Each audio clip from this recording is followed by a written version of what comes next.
Wildwood Aviation Museum is a nonprofit museum located at the Cape May Airport inside historic Hangar No. 1. Commissioned in April 1943, NASW served as an active dive bomber squadron training facility during World War II. Today, Hangar No. 1 has been restored and transformed into an aviation museum that houses a number of aircraft, engines, special exhibits, and educational interactive displays. The museum invites visitors to explore aviation, New Jersey, military and World War II history through hands-on, fun, and educational activities for the entire family.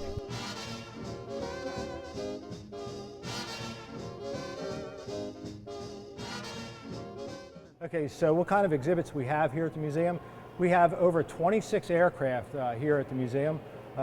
We have an air traffic control tower that used to be the actual operational tower at Bader Field in Atlantic City. Just this year, we received a Coast Guard Humvee vehicle that was used in Afghanistan.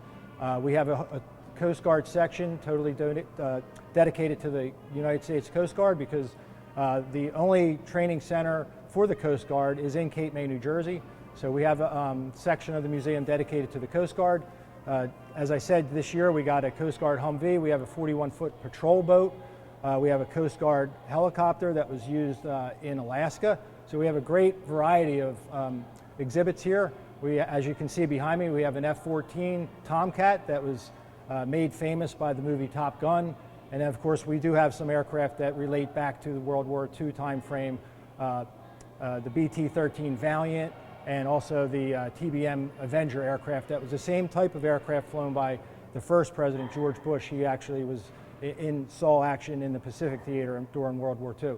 So we have a great variety of aircraft and exhibits. We have interactive exhibits here that the children can use. And we're known for being hands-on, whereas a lot of museums you go into and they say, hey, stay away from that, please don't touch, don't go over there.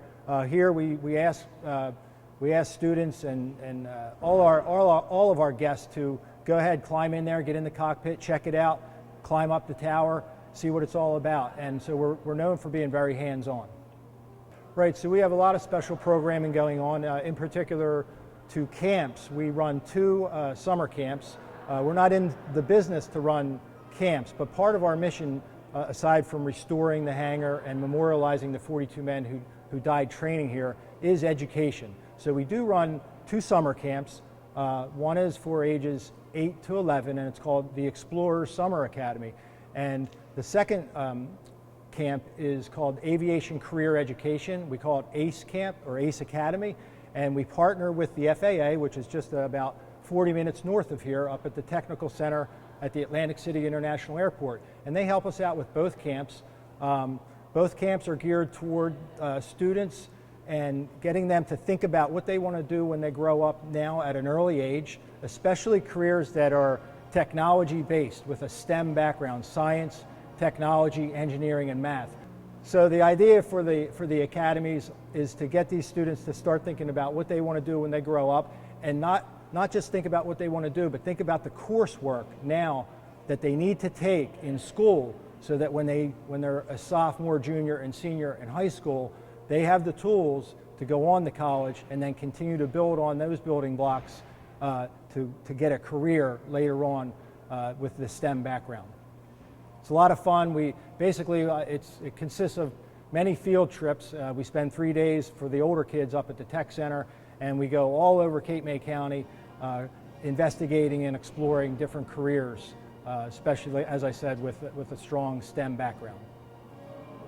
Yeah, so actually, in addition to our summer camps that we operate, we have special events, special programming that we have here at the museum. Last year, we had the most active year to date as far as admissions and special events. So I'll try to remember them all, but I know last year we had, starting in the spring, we have historic Cold Spring Village actually turns the museum into a restaurant, and they have their restaurant gala here, and it's a fundraising for our partner museum. Then we have our free lecture series this year. That's going to be in May. We have a runway 5K in June where we actually close the airport for 2 hours and allow runners and walkers to go out on the runway, and we have a 5K and a 1-mile fun walk.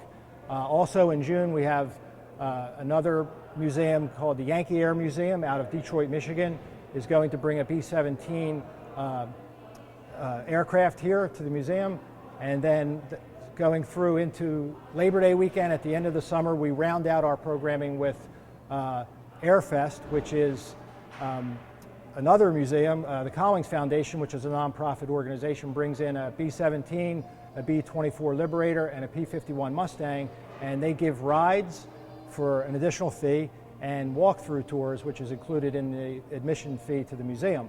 So it's a really cool event where people can see the technology that was used during World War II, and it brings it to life.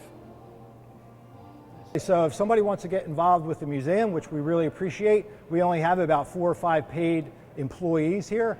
We encourage people to come out and volunteer. We have probably a list of about over 40 volunteers. About maybe 12 to 15 of them are active, where they're pretty much maybe here on a weekly basis or a monthly basis. And we utilize our volunteers mainly from spring through to fall. Maybe some people just are greeters at the door to say hello, thanks for coming. And then we have other people that really get their hands dirty. We have a retired Air Force mechanic that gets in there and really does some good work for us. We appreciate all our volunteers. And if you would like to help us out, you can go to our website, which is USNASW, that's USNASW.org, and there's a volunteer button on there, and you click on that, and it'll give you all the information you need to volunteer. Or you could just call our office at 609-886-8787 and talk to us, and we can steer you in the right direction.